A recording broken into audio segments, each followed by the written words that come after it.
Okay, let's check out the 3DO version of Star Wars Rebel Assault. The 3DO is one of the few game consoles that I know pretty much nothing about. I had just written it off in my brain as one of those failed early consoles that were too expensive for its own good and didn't have a good library of games to support it.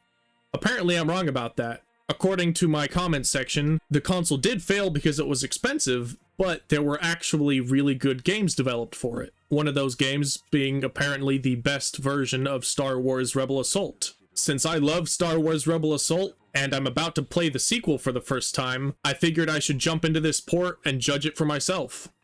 When I played the DOS version for the first time, the music actually got copyright content ID'd, which I knew going into this whole series would eventually be a problem. But it surprised me that a game from 1993 with audio quality that's admittedly quite low was actually recognized as Star Wars music. If the game had the option to turn down the music volume a little bit, I would do that, but the only option here is to turn it off completely. Playing the game with the music turned off is just not the same experience. Here's what that sounds like.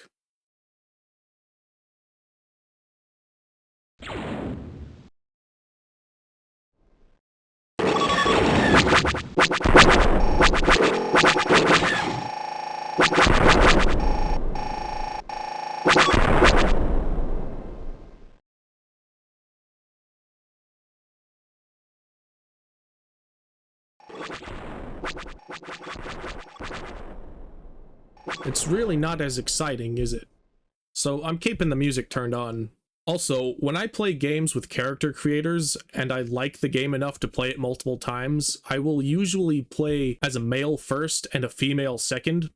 And this game has the option to change Rookie 1 between male or female. And since this is my second playthrough, I want to hear the female Rookie 1's voice acting. I'm glad that the 3DO version even has this option, since according to Wikipedia, the Sega CD port does not include the option to play as a female Rookie 1.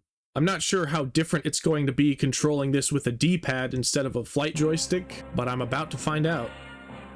It is morning at a rebel base on planet Tatooine. Rookie 1 to TACCOM Control. Request clearance for departure. This is TACCOM Control. Clearance granted. Is that you, kid? Hack, good to hear you. So you're running your trials today. I wish I could be with you. You shouldn't have any problems. Beggar's Canyon isn't half as tough as the runs we used to do. Good luck. Thanks. Oh wow. Immediately, it's not as jerky as using the flight stick was. You can go with him, but if you're really a hotshot, follow me to the right. I think I will take the hotshot course this time. They're taking nice and easy through the pass up here, but get ready to make a sharp left. Sharp left, you got it? Easy now. Now pull hard over. I can't really pull any harder on the D-pad than I already am. The game's manual said that the shoulder buttons were used to move the cursor faster, but I don't know if that applies to sections like this. I think the visual quality might be slightly worse than the DOS version. I could just be remembering the game looking better than it did, though. Other than the visual clarity, that section felt about the same from how I remember the DOS version playing. Rookie 1, this is Commander Farrell. Report in. Rookie 1, standing by, Commander. All right, before we begin, let's get something straight. I don't like hotshots. Show me control and discipline. Do I make myself clear? Yes, sir. Good. Now follow me into the asteroid field. I can really feel the difference in cursor speed when I hold the shoulder buttons on this one. Not bad, Rookie 1. Looks like you can fly after all. This is Commander Rumor Lane. Any questions? No, ma'am. Oh, this section was a little tricky. It feels like it's going to be a lot easier with this D-pad though, not gonna lie. I don't know if the third-person sections like this on the DOS version were jerky because of my flight joystick, or the game's programming, or because I was running the game through DOSBox. I had the cycles limited, but at the end of the day, it's still DOSBox. There could be any number of problems that get introduced because you're not running the game on real hardware. The only way to know for sure whether my problems were from DOSBox or not would be for me to install DOS onto a machine, load the game up, and test my same joystick, but I don't really feel like doing that. Okay, it's definitely a real testament to the 3DO's control scheme that I got through that section first try. Assigned to a squadron.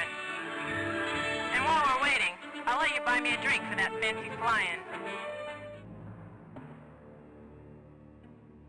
So it doesn't change the sprite of Rookie 1 in that cutscene.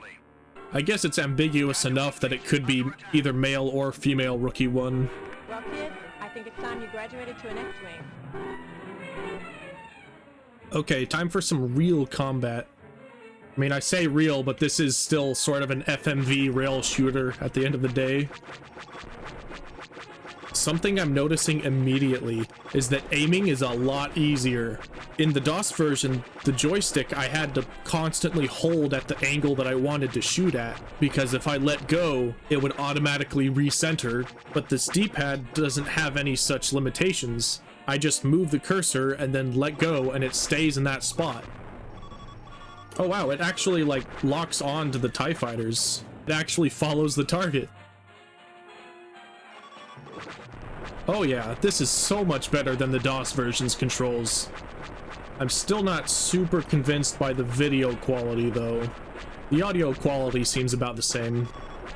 Okay, there doesn't seem to be a way to get rid of the lock once you're locked onto something. That's a problem because I couldn't target that TIE fighter. I see what the problem was. If I'm holding a direction and then it locks onto the target and I continue to hold that direction, it won't let me move the cursor away from the target. I have to let go and push the same direction again to get it to release.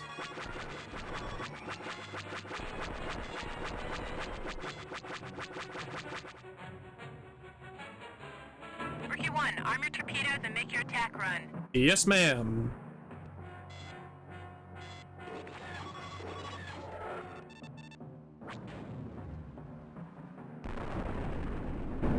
Great shot. Thank you, Rumorline. Get down there and hope we're not too late. We have to take them out before they can alert their command of our presence.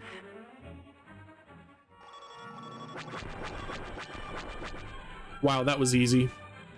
And this is the strangest aspect of this game's alternate universe. Why does the Battle of Hoth take place before they blow up the Death Star? My best guess is that it's one of the most iconic Star Wars battles, and so the designers just decided to put it in here.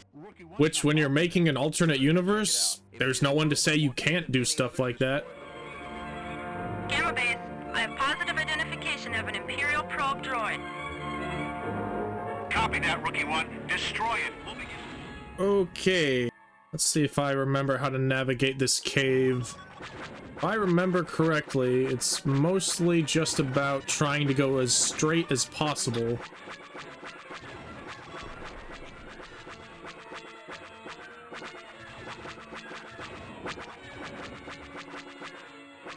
Okay, I went the wrong way here because it's looping back on itself. I need to go to the right now.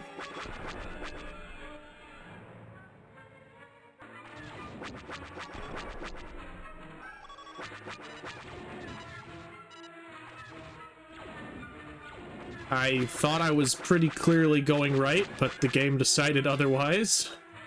One more loop around the cave won't kill anyone, I suppose. Except it might kill me. And there's the exit. Rookie 1, come in. Return at once. It's kind of weird that the player is still considered a rookie at this point in the game. But we need time. I copy, Control. I'm on my way. I think that blowing up an Imperial Star Destroyer should be enough to shed the rookie title. I still wonder if this section of the game was specifically made because the designers wanted the player to take down a walker with lasers, or if they couldn't figure out how to do tow cables in the engine properly, or if it would have been too much extra data to put on the disc to take down at least one other walker with tow cables. Wait, I'm losing power. I'm going down. Protect the transports. There she is. This is my favorite chapter in the entire game. It's a bit of an oddball compared with the rest of the game's ship flying and shooting, but I've always preferred boots on the ground combat rather than flying vehicles around. Oh, this is different. There's no crosshair. Well, that certainly simplifies the aiming. Now it's just about horizontally turning.